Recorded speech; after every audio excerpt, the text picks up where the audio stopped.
سب سے پہلے تو یہ جھوٹ چھوڑ دیں کہ پاکستان کے اندر آپ 70% سے زیادہ ہیں۔ اگر یہ آپ سچ سمجھتے ہیں کہ پاکستان کے اندر آپ 70% سے زیادہ ہیں تو اپنی تعداد کو ثابت کریں۔ 70% سے مراد آپ اس کی تعداد ہی کاؤنٹ کر رہے ہیں نا، تو اس تعداد کو ووٹوں میں ثابت کر کے دکھائیں۔ اگر آپ کے مدرسے میں پڑھنے والا بچہ ووٹ جا کر لبرل اور سیکولر جماعتوں کو دے رہا ہے اور آپ پر اقتدار میں آنے والے جن کے سگنیچر سے آپ کے مدرسے چلیں گے اور سیل کر دیے جائیں گے اور آپ کو اسلام پریکٹس نہیں کرنے دیا جائے گا اور آپ کو لکھ کر دیا جائے گا کہ آپ نے کیا بولنا ہے، اور پھر آپ پر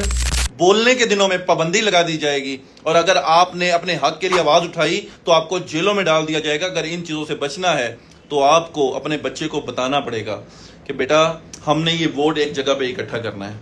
ہم نے اب اقتدار کی کرسیاں سنبھالنی ہیں۔ آپ کے مدرسے سے نکلا ہوا بچہ، آپ کے گھروں میں اہل سنت کے بچے انہیں لبرل اور سیکولر جماعتوں کے پاس جا رہے ہیں کیونکہ آپ نے انہیں کوئی روڈ میپ ہی نہیں دیا۔ آپ کہہ رہے ہیں، آپ انتظار میں ہیں کہ کوئی اچانک کوئی چیز نازل ہوگی آپ کے اوپر اور پھر ایک نظام آ جائے گا اور آپ اس نظام میں آ کے کھڑے ہو جائیں گے، تو ایسا کبھی نہیں ہوگا۔ وہ نظام آپ کو بنانا پڑے گا،